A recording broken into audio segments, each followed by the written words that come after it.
Hello mayam, welcome back to my channel 7 Speed ki ngasi anova akoigi chahi anovagi oiba akoigi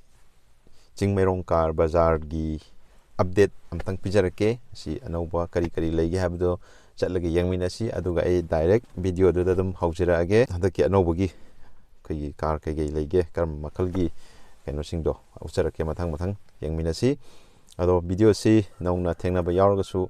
channel asibu nungsibiduna subscribe sungjo soiduna tawbiyu like tawbiramu share tawbiyu aduga video si loi phawdanga yengbiyu adu si haraga video si haunana tawjarage so haursi sina 2018 gi model ne magi price demand je 5.5 lakh haitare ko number so outside kini ko dum laga loi change tabu yani ko sigi jo number se ada magi manung hafet changa ga yengmina sigo manung je manung kamai tawge habdo se manung hafet yeng sigo manung gi magi keno singje sport seat leather seat ni ko ada mai kilometer je 27000 ko steering leather wrap ni ko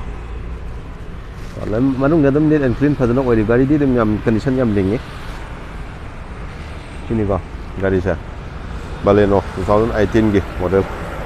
aduga magi tire habe jeng se tire condition sini ko tire di kemta kena taudri ko ngisna alto LXi ko 2010 gi model ne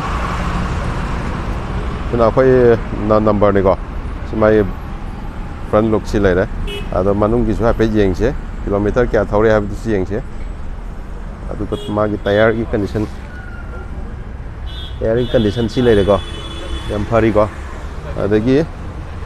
sima gi manung gi keno se si ni aduga ma gi keno sina kilometer sina 85000 ko si ni 시주 그노 칩가버 야오래고 시니 만웅기 마기 프라이스 디만드나 1,90,000 거 아덤 네 프라이스 네고셋 로이 야방 같으니 거 라감 땡 영비요 아두가 마탕기 가리스나 스타니 거 마기 룩스 암타 영비요 아우나 설기네 거 गाड़ी से मासे RVM का colour टोंगालेको मासे 2012 की model ने kilometre खितंग यामेको kilometre 1 lakh मुक्की मुक्ति थौरेको माई tyre की कनो कंडीशन सिनीको मनुंग के मुक येंगे को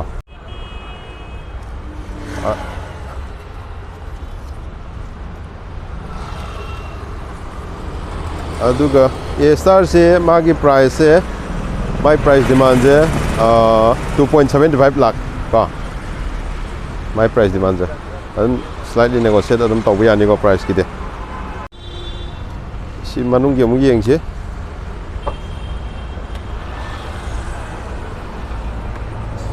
manung gi dum yamna nali ko condition ja ningi manung gi dum material je aduga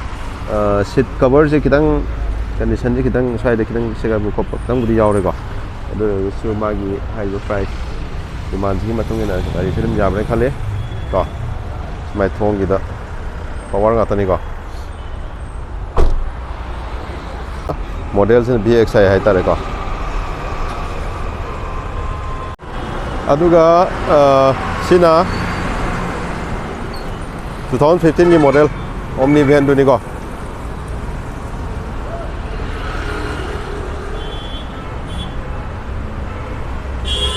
मागी प्राइस डिमांड जे 1,90,000 को मानुंग जी येंग जे माई किलोमीटर ना क्या थौरगे किलोमीटर से उरे को 57,654 माले मागी कंडीशन सी नि मानुंग की सीट लेदर सीट को मानुंग की माले टायर की ना सिनी टायर दम फारी को सिजो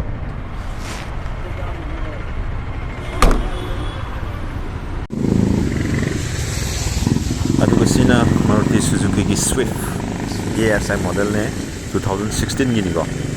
ꯁꯤꯒꯤꯁꯦ ꯗꯦꯂꯤ ꯅꯝꯕꯔꯅꯦ ꯒꯥꯔꯤꯁꯦ ꯌꯦꯡꯕꯗ ꯑꯗꯨꯝ ꯈꯔ ꯑꯗꯨꯝ ꯀꯟꯗꯤꯁꯟ ꯂꯤꯡꯉꯤꯀꯣ ꯁꯤꯒꯤ ꯄ꯭ꯔꯥꯏꯁꯁꯦ ꯑꯩꯈꯣꯏꯒꯤ 4,10,000 ꯂꯩꯀꯣ ꯂꯣꯟꯈ꯭ꯔꯦ ꯃꯅꯨꯡꯁꯦ ꯍꯥꯏꯐꯦꯠ ꯌꯦꯡꯃꯤꯟꯅꯁꯦ ꯊꯣꯡ ꯍꯥꯡꯕ ꯌꯥꯗ꯭ꯔꯦ ꯃꯅꯨꯡꯁꯤ ꯌꯥꯝ ꯅꯥꯜꯂꯤꯀꯣ ꯌꯦꯡꯕꯗ ꯑꯗꯨꯝ ꯐꯖꯩ ꯑꯣꯀꯦ ꯑꯗꯨ ꯁꯤꯅꯤ ꯉꯁꯤꯒꯤ ꯀꯩꯅꯣꯁꯦ ꯁ꯭ꯋꯤꯐ DXi ꯃꯣꯗꯦꯜ ꯀꯣ ꯁꯤꯒꯤꯁꯤꯗ ꯁꯨꯝ ꯂꯣꯏꯁꯤꯟꯖꯔꯒꯦ ꯃꯌꯥꯝ ꯁꯣ ꯇꯦꯛ ꯀꯦꯌꯔ ꯕꯥꯏ ꯕꯥꯏ